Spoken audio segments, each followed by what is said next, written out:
Nah, oke, pada kesempatan kali ini kita akan membahas tentang mata kuliah atau materi kesehatan mental.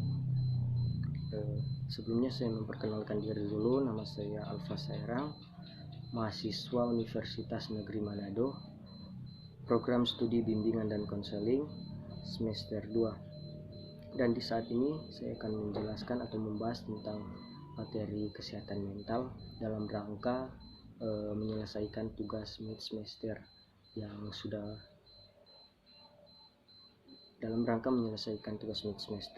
dengan yang sudah dipelajari selama 3 bulan ini, 3 bulan yang sudah lalu. Nah, di sini kita akan membahas tentang dari topik 1 sampai 7. Yang pertama itu tentang pengertian kesehatan mental. Topik kedua itu tentang sejarah kesehatan mental. Topik ketiga stigma negatif, kekalutan mental. Topik keempat prinsip pokok dan sebab-sebab kekalutan mental. Topik kelima kebutuhan dan aspek khusus dinamika manusia. Topik 6 itu mekanisme coping atau strategi terhindar dari gangguan jiwa. Topik ke-6 pengalaman dan gangguan mental. Nah, di sini kita langsung saja masuk ke dalam topik yang pertama, yaitu tentang pengertian kesehatan mental. Kesehatan mental adalah keadaan kesejahteraan di mana setiap individu menyadari potensi mereka sendiri, dapat mengatasi tekanan yang normal dalam kehidupan dan berfungsi secara produktif dan bermanfaat, dan mampu memberikan kontribusi untuk komunitas mereka. Dan topik yang kedua itu tentang sejarah kesehatan mental. Secara etimologis, kata mental berasal dari kata Latin, yaitu mens atau mentis, artinya roh, sukma, jiwa atau nyawa. Di dalam bahasa Yunani, kesehatan terkandung dalam kata hygiene yang berarti ilmu kesehatan. Pada tahun 1909, gerakan hygiene secara formal mulai muncul. Secara hukum, gerakan mental hygiene ini mendapat pengakuan pada tanggal 3 Juli 1946, yaitu ketika Presiden Amerika Serikat menandatangani The National Mental Health ACT yang berisi program jangka panjang yang diarahkan untuk meningkatkan kesehatan mental seluruh warga masyarakat. Yang ketiga itu, atau topik ketiga tentang stigma negatif, kekalutan mental. Stigma negatif terhadap gangguan dan kesehatan mental memang menjadi tantangan kita bersama. Salah satu penyebabnya adalah kesadaran yang rendah terhadap masalah kesehatan mental masyarakat. Stigma negatif pada gangguan mental dapat membuat orang dengan gangguan mental merasa malu, menyalahkan diri sendiri, putus asa, dan enggan mencari serta menerima bantuan. Nah, itulah topik ketiga kita. Dan kita masuk ke dalam topik keempat, yaitu prinsip pokok dan sebab-sebab kekalutan mental.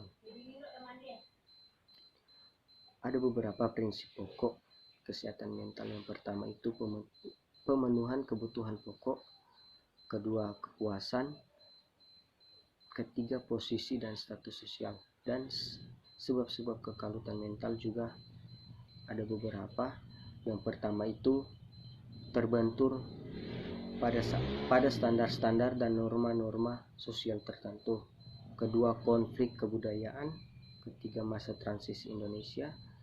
Dan keempat, menanjaknya tingkat aspirasi terhadap kemewahan material. Dan topik yang kelima itu tentang kebutuhan dan aspek khusus dinamika manusia. Kebutuhan manusia terdiri dari kebutuhan biologis, atau fisiologis, kedua kebutuhan psikologis, ketiga kebutuhan sosiologis, dan keempat kebutuhan metafisis. Aspek-aspek khusus dari dinamika manusia antara lain pertumbuhan bentuk pemuasan kebutuhan, dan kedua itu frustasi. Dan kita masuk dalam topik yang keenam, yaitu tentang mekanisme coping atau strategi terhindar dari gangguan jiwa.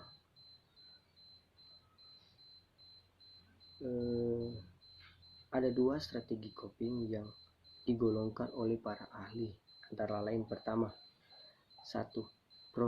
Problem solving focus atau problem solving focus. Coping adalah merupakan mekanisme seseorang individu yang secara aktif mencari penyelesaian dari masalah untuk menghilangkan kondisi atau situasi yang menimbulkan stres. Kedua itu emotion atau emosi. Fokus coping, yaitu individu melibatkan usaha untuk mengatur emosinya dalam rangka menyesuaikan diri dengan dampak yang ditimbulkan. Dan topik yang terakhir itu tentang pengalaman dan gangguan mental. Nah, di sini teman-teman saya tidak punya pengalaman tentang gangguan mental, tapi sini saya akan menjelaskan tentang gangguan mental atau yang biasa kita dengar dengan kata trauma. Trauma adalah jenis disfungsi jiwa yang terjadi sebagai akibat dari peristiwa traumatik. Ketika trauma yang mengarah pada gangguan stres pasca trauma, disfungsi mungkin melibatkan perubahan fisik dan kimia di dalam otak yang mengubah respon seseorang terhadap stres masa depan. Nah, itulah pembahasan saya pada kesempatan kali ini dengan ketujuh topik yang ada, dan semoga video ini bermanfaat bagi kita semua.